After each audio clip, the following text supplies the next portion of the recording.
Hola, ¿qué tal chicos? ¿Cómo se encuentran? Espero que se encuentren bien en compañía de su familia.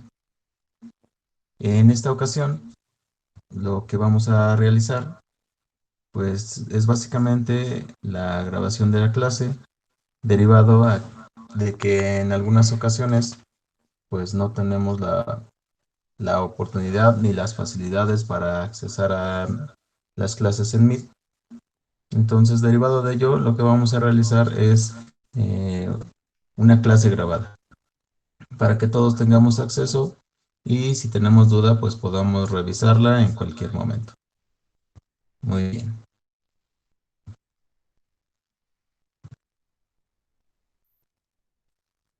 Ya habíamos revisado anteriormente algunos conceptos básicos de sistemas dispersos, en los cuales pues ya teníamos un poco de conocimiento sobre qué era un material, los componentes y sus derivados.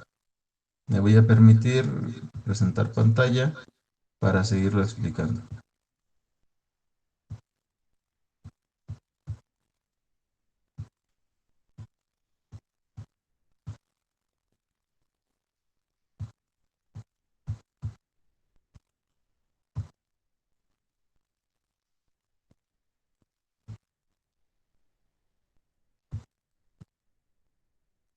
Muy bien. En los materiales existen algo que se llama sustancias puras y mezclas. Las sustancias puras, como es sabido, pues no son otra cosa sino elementos o compuestos. Los elementos se conforman de un solo tipo de átomo, mientras que los compuestos pues es la unión de dos o más de ellos. En los sistemas puede haber sustancias que son puras o también sustancias que tienen la característica de ser mezclas. En la definición de mezclas viene segregado por mezclas homogéneas, mezclas heterogéneas y algo que se le conoce como sistemas coloidales. Las homogéneas son aquellas en las que no se pueden diferenciar a simple vista sus componentes. Sus partículas son muy pequeñas, con un diámetro de aproximadamente 10 a la menos 9 milímetros o micras. Uno de los ejemplos más claros es el aire, el agua de la llave, el agua embotellada, perdón, y el bronce, en el cual no se pueden visualizar sus partículas y es necesario pues usar algunos métodos diferentes. En cuanto a los sistemas coloidales, sus componentes no se pueden distinguir a simple vista, pero pues sí lo podemos realizar mediante un microscopio, es decir, el tamaño de partícula pues oscila entre 10 a la menos 9 y 10 a la menos 6 micras. Dentro de estos, o algunos ejemplos que podemos visualizar, son la leche, las gelatinas, los geles, la mayonesa, nuestros fluidos corporales como la sangre. También los sistemas coloidales mantienen un efecto o tienen la característica de presentar el efecto Tyndall. Recordemos que el efecto Tyndall es aquel en el cual podemos hacer pasar un rayo de luz a través de este sistema y existe dispersión o no existe dispersión de la luz. La dispersión, ¿cómo se visualiza? Bueno, pues hay partículas que están dentro de las soluciones y que atrapan la luz y no permiten que se disperse. O hay algunas que lo que hacen es que la dispersan. Uno de los casos más claros y más sencillos de ubicar es cuando nosotros vamos en la carretera y existe neblina y entonces lo que queremos es ver más allá y aumentamos o nuestro papá aumenta la luz. en los vehículos hay luces que son de intensidad baja y luces altas. Cuando pone las altas, pues lo que vemos es solamente la iluminación total y hasta es perjudicial porque podemos tener un accidente. ¿Por qué pasa eso? Porque los coloides lo que hacen es que eh, atrapan la luz y no permiten que pase, sino que lo que hacen es la dispersan a través de todas sus partículas. Estos coloides tienen la propiedad de pasar la luz de una partícula en otra. Por eso mismo es que vemos así la luz. Y entonces a intensidades menores, pues es posible que nosotros podamos tener una visualización mejor. En cuanto a a las mezclas propias heterogéneas, pues sus componentes se pueden diferenciar a simple vista, derivado que sus partículas son mayores a un diámetro de 10 a la menos 6 micras. Y uno de ellos, como ejemplos, podemos tener el agua con aceite o el mármol y el granito, que podemos ver muy bien sus partículas. También podemos hacer una mezcla de cereal y podemos ver sus partículas bien definidas. Muy bien. Ya tenemos un sistema de sustancias y de mezclas. Sin embargo, ahora lo que vamos a estudiar es, una vez que ya tenemos nuestras mezclas, ¿cómo podemos separarlas?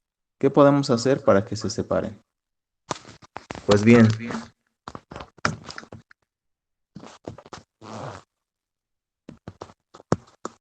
algo de lo que pudiéramos usar para este efecto, pues podríamos utilizar algunos métodos de separación convencionales que se encuentran disponibles y que la mayor parte de la gente pues los realiza. Los realizamos en nuestra casa, nuestra mamá o quien hace de comer los usa todos los días, se utilizan en la industria de la construcción cuando las personas están haciendo las casas. También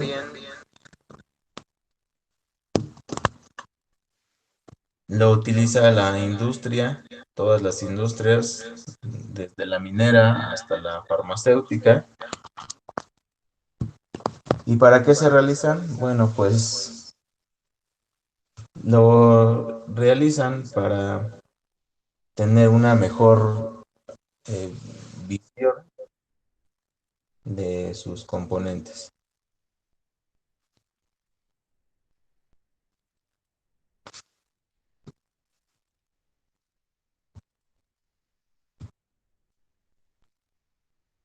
Los métodos de separación de mezclas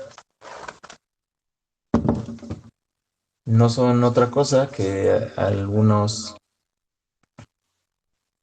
métodos que son rudimentarios, pero que se han implementado en nuestra vida cotidiana para,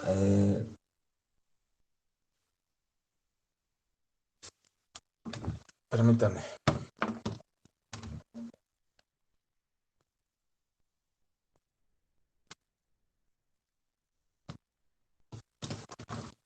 ¿para qué se han implementado? Pues para ayudar al hombre a minimizar los tiempos, también para facilitar las cosas y pues básicamente para mejorar la calidad de vida de las personas. Obviamente existe una ley que dice que debemos de tener un mínimo esfuerzo, la ley del mínimo esfuerzo. Y la ley del mínimo esfuerzo establece que entre menos se trabaje, pues mucho mejor.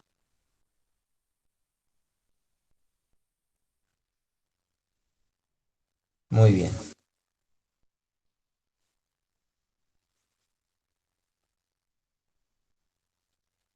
Los métodos de separación de mezcla son aquellos que se utilizan para separar los componentes en una conglomeración de diferentes sustancias.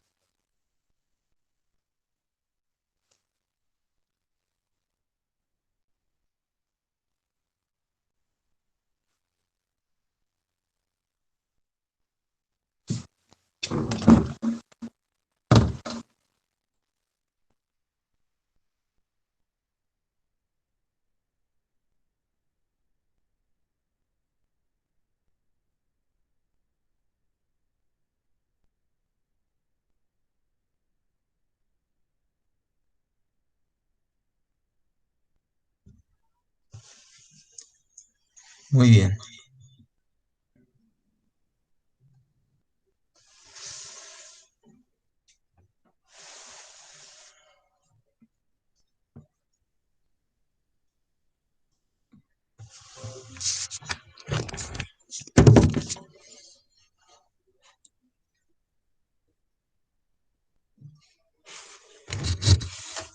Vamos a iniciar con los métodos de separación de mezclas.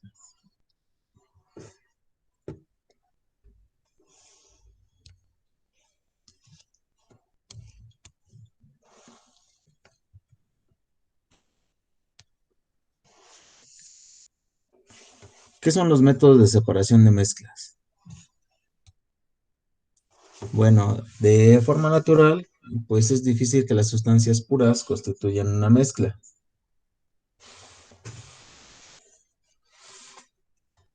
Para los químicos es fundamental que estas sustancias eh, puedan identificarse en sus estructuras y en sus propiedades, tanto físicas como químicas.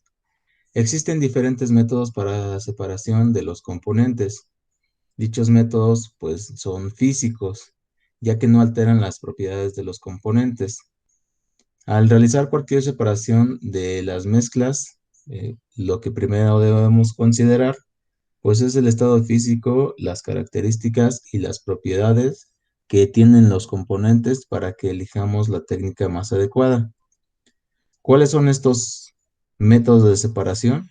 Bueno, aquí se visualizan y son la evaporación, la cristalización, la destilación, la cromatografía, la sedimentación, la decantación, filtración, centrifugación e imantación.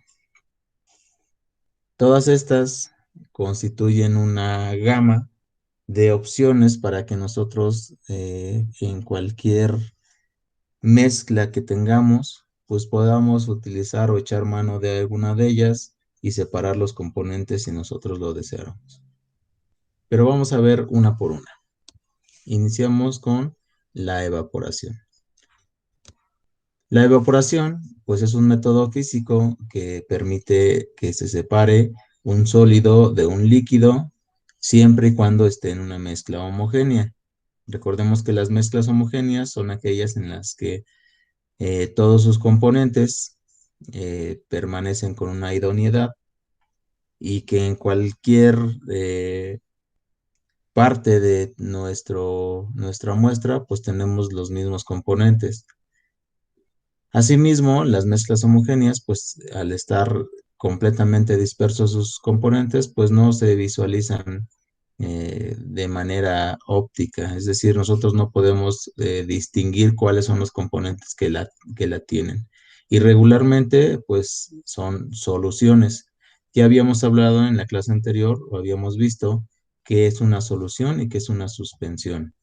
¿Sí? Entonces las soluciones son aquellas que pueden ser acuosas o algunas que pueden ser orgánicas. Las orgánicas son las que tienen mezclados algún alcohol o alguna acetona y las acuosas son las que siempre y siempre van a tener agua con un soluto que puede ser un polvo, que es un sólido, un líquido, que puede ser cualquier líquido, o un gas que puede estar disociado en el agua.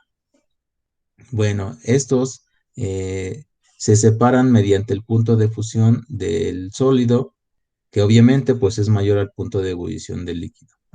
Se utiliza cuando el líquido o el medio en el que está disuelto no nos interesa y entonces podemos evaporarlo. Ya que el líquido pues no nos interesa, no se tiene que recuperar como tal y pasa a formar parte del medio pues en forma de vapor. Esta operación se emplea en las salina- salini- salinizadoras, las cuales son rudimentarias, aún se conserva la tradición, en las cuales se deja el agua de mar evaporando con el sol y pues bueno, lo único que se obtiene es el soluto que está disuelto en el agua de mar, que es la sal de mar, ¿sí? Esta agua se almacena en tanques abiertos, se evapora poco a poco y pues al final se obtiene un remanente que es la sal. Existe otro proceso al cual se le considera cristal, cual es un poco similar a la evaporación. ¿Qué es lo que tiene de diferente?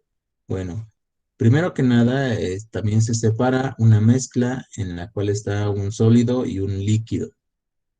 Sin embargo, aquí la característica fundamental es que esta no se deja al aire abierto, no se espera que los rayos del sol hagan su tarea, sino que aquí se calienta la solución, la sustancia, para evaporar solamente una parte del disolvente. Cuando está casi por terminarse el disolvente, pues se deja enfriar y esto forma una mezcla como si fuera mermelada, una mezcla muy espesa.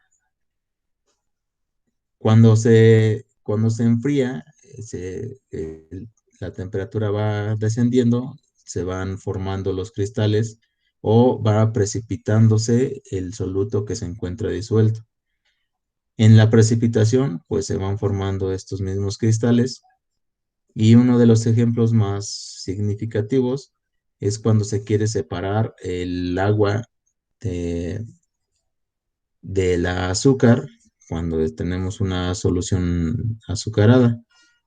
No se puede separar por evaporación, ya que el punto de fusión del azúcar, perdón, es menor al punto de ebullición del agua.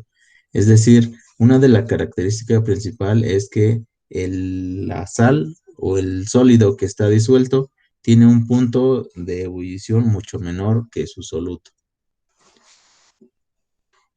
Si nosotros eh, dejáramos evaporando esta solución azucarada, pues lo que obtendríamos sería un caramelo y no la separación de las sustancias completamente puras.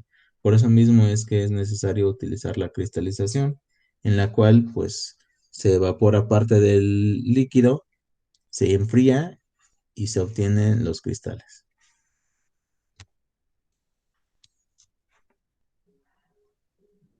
La cristalización regularmente se da en cristalizadores, que son como esto que vemos aquí, vasos cortados a la mitad, se les llama cristalizadores, tienen un diámetro extenso para que pueda hacer su función de regular la temperatura. La siguiente que vamos a ver es la destilación. Este método consiste en la separación de dos o más líquidos que están disueltos en otro líquido, ¿sí? ¿Cómo se realiza? Bueno, se utiliza los puntos de ebullición que tienen cada uno de ellos, se hace por medio de la evaporación y una vez que ya está evaporado, se utiliza la condensación de las diferentes sustancias a sus diferentes temperaturas. Se utiliza principalmente para separar mezclas homogéneas de líquidos. Por ejemplo, si nosotros tuviéramos alcohol y agua disueltas o una cuba, como comúnmente la llamamos, pues podríamos hacer esa separación del alcohol y del agua, derivado de que los alcoholes tienen un punto de ebullición menor al del agua, que más o menos oscila entre los 78 grados, mientras que el agua a nuestro nivel de altura, pues hierve más o menos como entre 97 y 100 grados. Para llevar a cabo esta operación se utilizan pues, equipos especiales de destilación. Se coloca la muestra, se calienta y la sustancia con el menor punto de ebullición pues es la primera que se evapora y pasa por un refrigerante que es donde va condensándose. El líquido resultante se recibe en otro recipiente y se realiza este procedimiento hasta que todas las sustancias que componen la mezcla pues están separadas completamente. Uno de las principales aplicaciones es la separación de los destilados de petróleo, en los cuales pues las mezclas tienen sólido y líquido, pero se puede hacer una fracción recuperando parte de esos líquidos derivado de que el petróleo tiene una composición de muchas cadenas de carbono y tiene muchos componentes, muchos compuestos inmersos y debido a la temperatura que se le aumenta o disminuya, se pueden obtener diferentes sustancias. Y bueno, este es el diagrama de el condensador. Aquí podemos visualizar eh, dónde está el tubo de evaporación. Esta bolita que ven aquí es el matraz bola, la columna de destilación. En la parte donde están las flechas, esto es el condensador, y donde está la probeta es el que está recibiendo los líquidos. Otra técnica muy utilizada y sobre todo para el arrastre de los analitos o de las sustancias que se encuentran en una mezcla, regularmente sólido líquido o líquido líquido, es la cromatografía. Este método depende de la distribución de los componentes de la mezcla entre dos fases inmiscibles, es decir, una fase móvil y una fase estacionaria. A la fase móvil se le llama activa, que es la que transporta las sustancias que se separaron y que progresa la relación con otra denominada fase estacionaria. Es decir, una permanece estática y otra va avanzando. Pero ahorita lo vamos a ver más.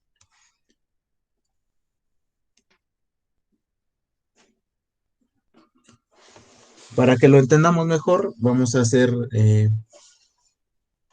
el ejemplo, que es la separación de los componentes de una pluma o de un plumón, en donde la fase estacionaria o fija la vamos a utilizar como un pedazo de papel, puede ser papel filtro, como el que se utiliza para el café, y si no tenemos ese papel filtro, lo que podemos usar es un,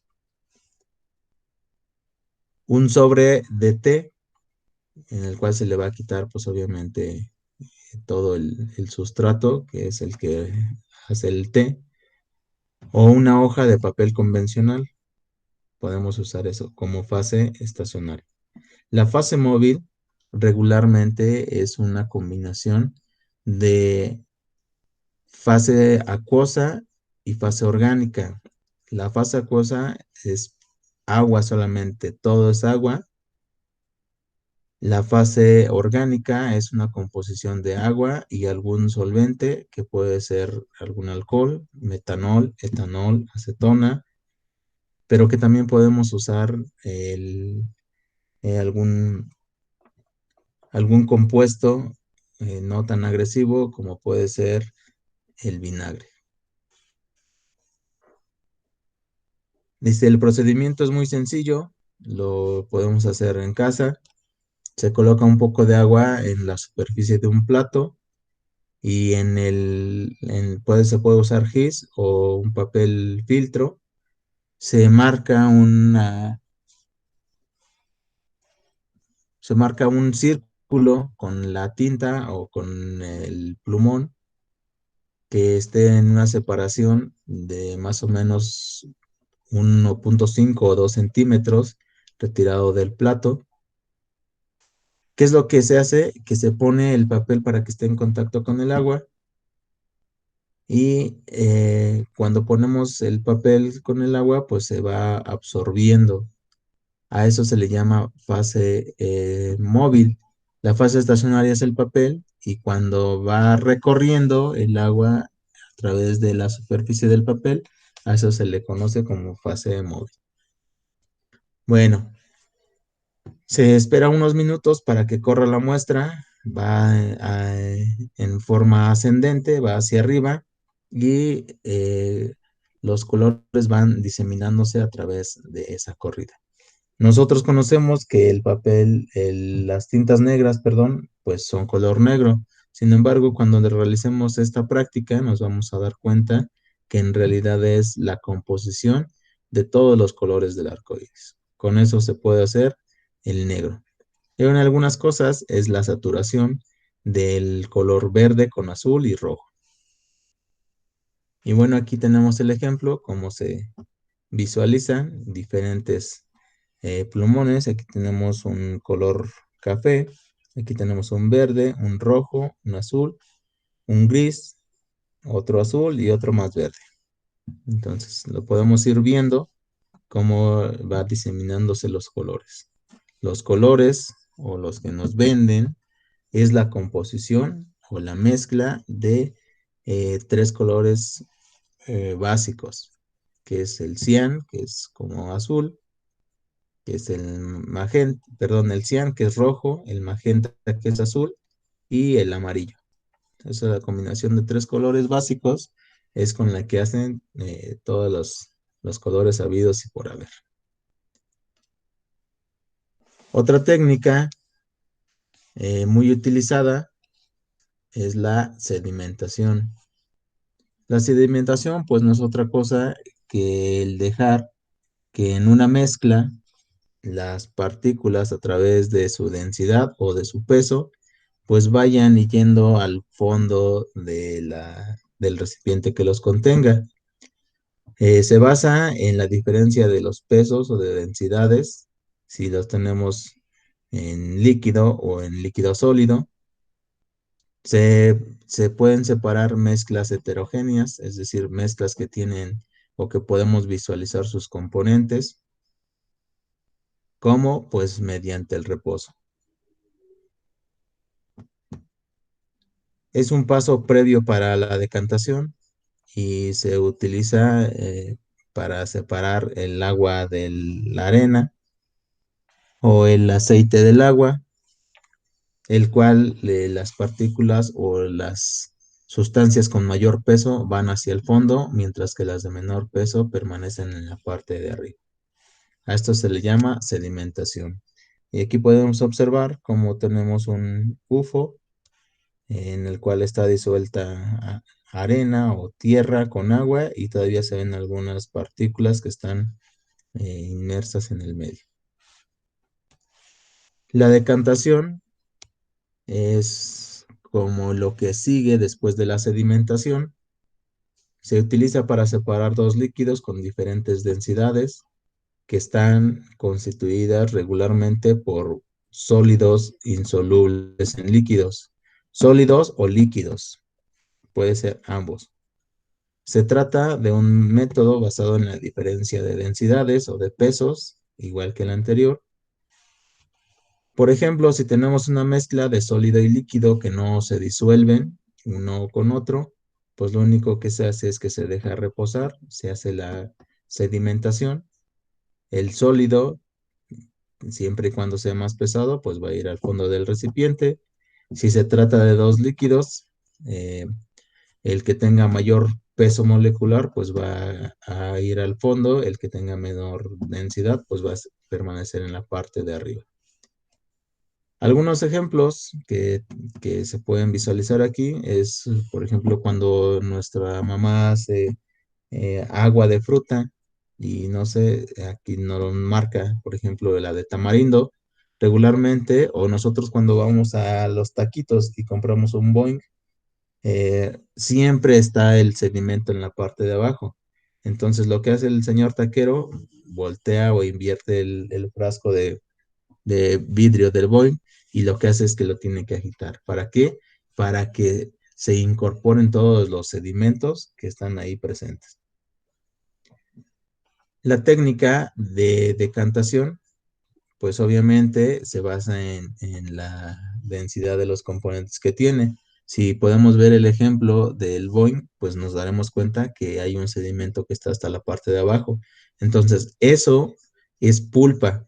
Si nosotros no queremos tomarnos la pulpa y queremos tomarnos solamente el jugo, pues lo que hacemos no lo movemos, lo dejamos ahí y toda la pulpa se va a quedar hasta el fondo.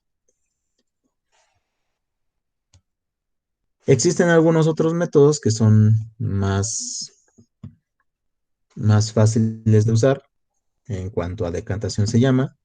Uno de los ejemplos más claros es que cuando nosotros vamos al consomé de barbacoa a los caldos de gallina, pues siempre tiene grasita en la parte de arriba, debido a que el aceite pues es más ligero que el agua. Si no queremos esa grasita que se presenta sobre todo en los consomés de barbacoa, ¿qué es lo que hacemos? Pues los vamos retirando, ¿sí? Poco a poco con una cuchara. A eso también se le llama método de decantación, porque es la separación de dos sustancias inmiscibles, dos sustancias que no se pueden juntar, ¿sí? ¿Y cómo lo hacemos? Pues por la diferencia de sus densidades. A veces no lo vemos, sin embargo lo tenemos presente ahí. Y bueno, este es un embudo de decantación. Es como si fuera una bola con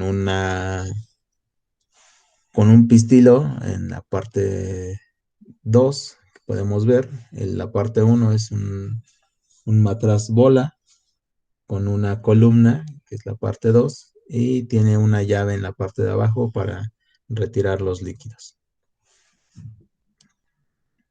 El siguiente que vamos a ver se llama filtración y bueno, pues ese creo que está de por más. Sin embargo, lo vamos a explicar.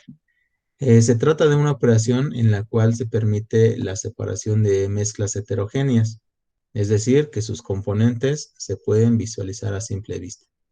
¿De qué mezclas? Pues de un sólido que es insoluble en un líquido. A diferencia de lo que veíamos anteriormente con la sedimentación y con la decantación, bueno, también podemos usar este método de filtración siempre y cuando pues tengamos las características o tengamos los materiales. ¿Por qué les digo esto? Porque en la decantación, pues no usamos otra cosa más que la sedimentación y después el trasvase de las sustancias. En la filtración, sí es necesario eh, tener consumibles adicionales a ello. ¿Cuáles son esos consumibles? Bueno, uno de ellos es el papel filtro o la malla por la cual vamos a pasar nuestros líquidos. Esta técnica se hace pasar la mezcla a través de un papel filtro en el que se quedan los sólidos suspendidos en la superficie del papel y el otro componente pues pasa dependiendo de la abertura o dependiendo de el diámetro de poro que tenga nuestro papel. Se utilizan papeles con el tamaño de poros adecuados. Es uno de los métodos más simples de separación física, además de ser sencillo y muy barato. Es muy posible que sus mamás o ustedes mismos lo hayan usado en la cocina en algún momento, pero les voy a comentar. Cuando nuestra mamá va a hacer arroz o va a hacer la comida, pues regularmente siempre tiende a moler el jitomate con chiles. A algunas personas no les gusta la cáscara del jitomate que vaya ahí en la comida. Pues lo que hacen es que utilizan un colador, una coladera, como comúnmente se le denomina, o un tamizador, Y lo que hacen es que una vez que ya está triturado todos los componentes, lo pasan a través de ese colador o esa coladera y retiene todos los sólidos más grandes y solamente pasa la pulpa. Otro ejemplo muy claro es cuando nosotros hacemos agua de alguna fruta, de guayaba o de tuna, puede ser, o hasta de sandía. ¿Qué es lo que hacemos? Que metemos todos los componentes, nunca le quitamos los huesos, los metemos, los trituramos y una vez que ya vamos a pasar la pulpa, que es la que nos interesa, pues la pasamos igual por el colador. La pasamos y estamos descartando todos los sólidos. ¿Qué es lo único que pasa? Pues toda la parte líquida.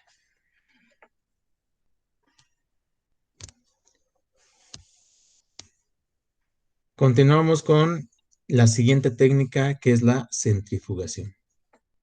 La centrifugación, pues, es una técnica basada en la velocidad, eh, en la velocidad de respuesta que pueden tener algunos componentes debido a las densidades. Es una operación que consiste en la separación de materiales de diferentes densidades. Para esto, pues se coloca en un aparato llamado centrífuga que tiene un movimiento de rotación constante y muy rápido, lo cual hace que las partículas que tienen mayor densidad, es decir, que son más pesadas, pues vayan al fondo y las de menor densidad o más livianas, pues se queden en la parte superior. Y uno de los ejemplos más claros que podemos visualizar es las lavadoras automáticas o semiautomáticas que tenemos. Cuando nuestra mamá o nosotros mismos realizamos nuestra limpieza de nuestras prendas y de repente tenemos una camisa y un pantalón de mezclilla, por decirlo así, eh, visualicen ustedes y se van a dar cuenta que los pantalones de mezclilla, que son más pesados, siempre van a estar en la parte de abajo.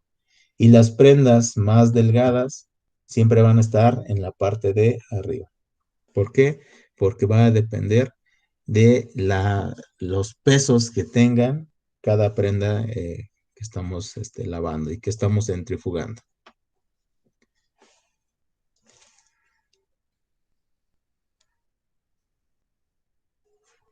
Este método de centrifugación se utiliza con mucha frecuencia en los laboratorios, en la parte biológica y también en la parte medicinal, en la industria farmacéutica y en la industria alimentaria.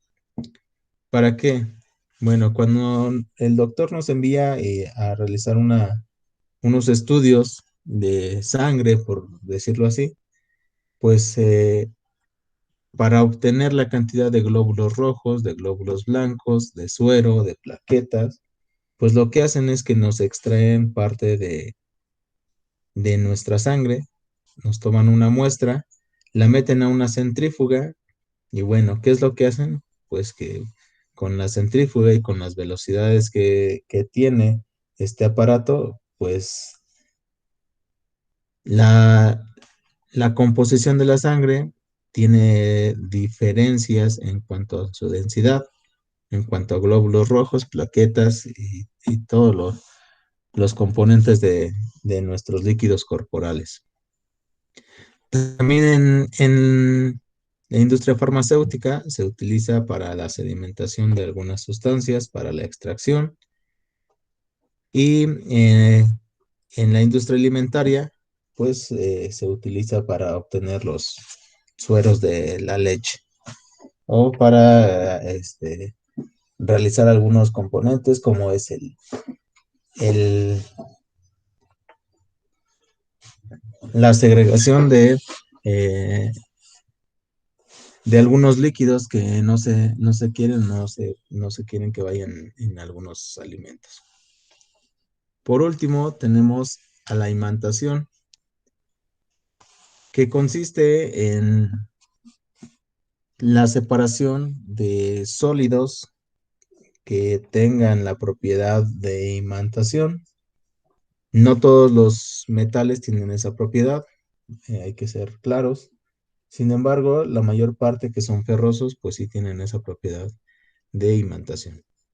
La separación, pues se hace pasando el imán a través de la mezcla para que el material magnético se adhiera a él y se pueda, pues, retirar eh, la parte metálica de la que no es metálica.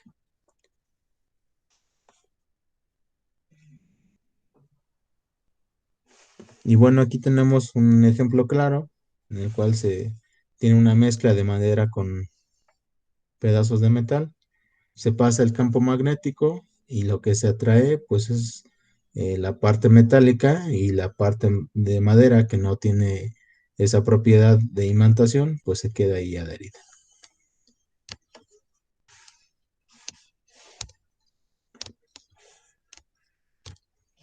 Bueno, y por esta clase pues sería todo lo que les puedo mostrar.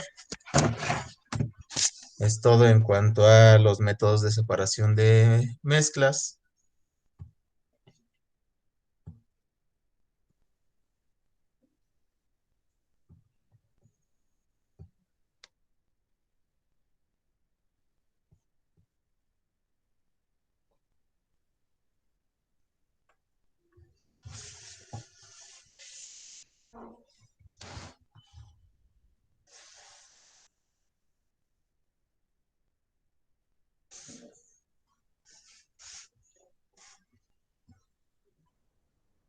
Les voy a dejar algunas actividades para que ustedes vayan reforzando.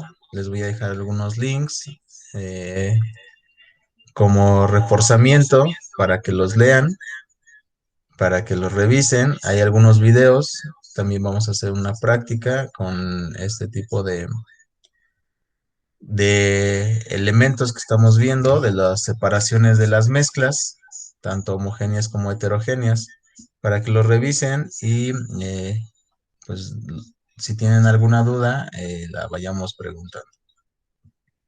En cuanto a métodos de separación de mezcla, es en cuanto, si tienen alguna duda, pues ya lo estaremos resolviendo por los grupos. Recordarles que es indispensable enviar todas sus actividades para que no tengamos ningún detalle al momento de la evaluación.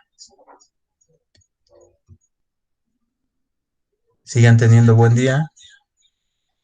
Saludos a distancia.